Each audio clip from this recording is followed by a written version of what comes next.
Support చేసినాం దీని జరిగింది న్యాయమైన పోరాటం కాబట్టి అది కూడా కులగణన సర్వే చేపట్టి ఆ సర్వే నివేదికను తెలంగాణ బీసీ సంఘాల జేఏసీ తరఫు నుంచి మరి రాష్ట్ర ప్రభుత్వానికి కృతజ్ఞతలు తెలియజేస్తున్నాను.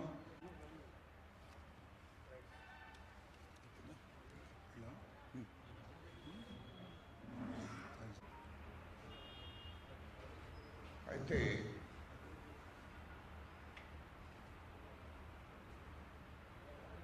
ఈరోజు మరి ఇంతకుముందు మా వెంకటేష్ గౌడ్ అన్న మాట్లాడినట్టు కులగణన మీద అదేవిధంగా ఎస్సీ వర్గీకరణ రెండు కూడా మరి విజయవంతమైనట్టు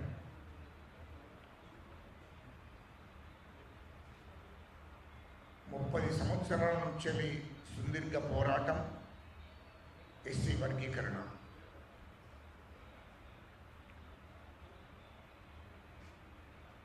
ఎస్సీ వర్గీకరణ కోసము యావత్ తెలంగాణ ఆంధ్ర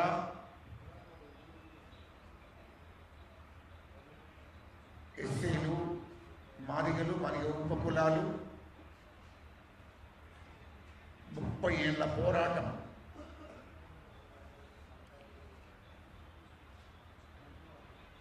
మరి తెలంగాణ ఆంధ్రలో ఉన్నటువంటి వాళ్ళందరూ కూడా ఉద్యమాలు పోరాటాలు చేశారు, ప్రాణాలు కూడా అర్పించారు. అనేక మంది అరెస్టులు, జైళ్ళు, కేసులు అయినటువంటి పరిస్థితి. ఆనాడు చంద్రబాబు నాయుడు గారు వర్గీకరణకు మద్దతు తెలిపి వర్గీకరణ ఆర్డినెన్స్ తీసుకురావడం జరిగింది. అది మళ్ళీ హైకోర్టుకు వెళ్ళడం జరిగింది, దాన్ని కొట్టివేయించడం జరిగింది.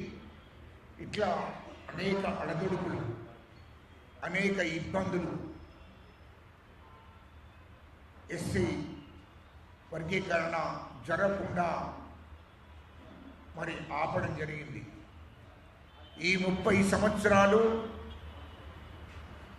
సుదీర్ఘంగా, ఈ 30 సంవత్సరాలు శాంతియుతంగా పోరాటం చేయడం జరిగింది. తెలంగాణ ఆంధ్రలో ఉన్నటువంటి మరి మాదిగలు, మాదిగ ఉపకులాలు, దానికి నాయకత్వం వహించినటువంటి కృష్ణమాదిగన్న మరి 30 సంవత్సరాలు ఎవరు కూడా పట్టించుకోలేదు. 30 సంవత్సరాలు ఎవరు కూడా పట్టించుకోలేదు.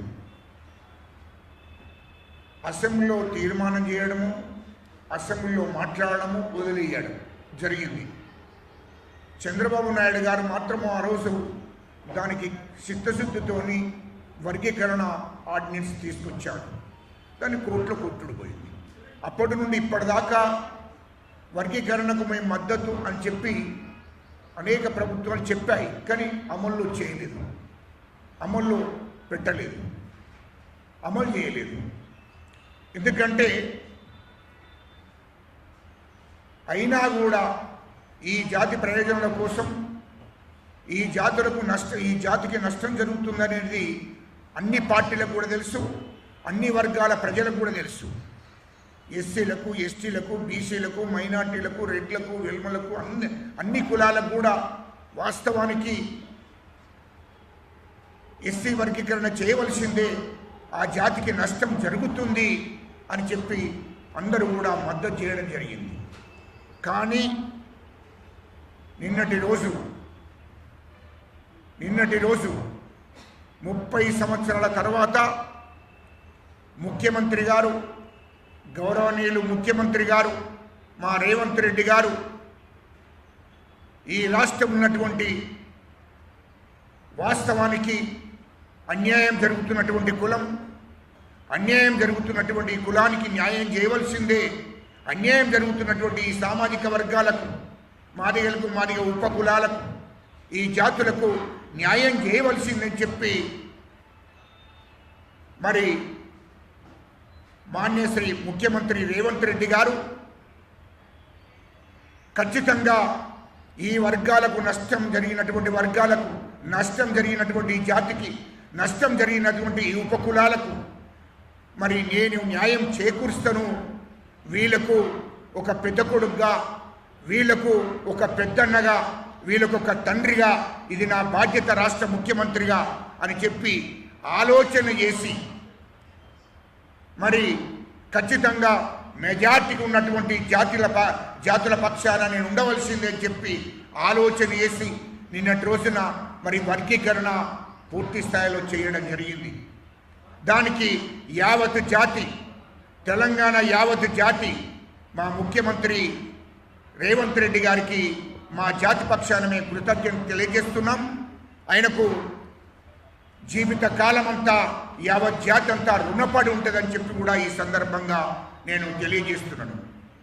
ఎందుకంటే ముఖ్యమంత్రి గారు 30 ఏళ్ల తర్వాత రాష్ట్ర ముఖ్యమంత్రి గారు నిర్ణయం తీసుకొని ఆనాడు సుప్రీంకోర్టులో కేసు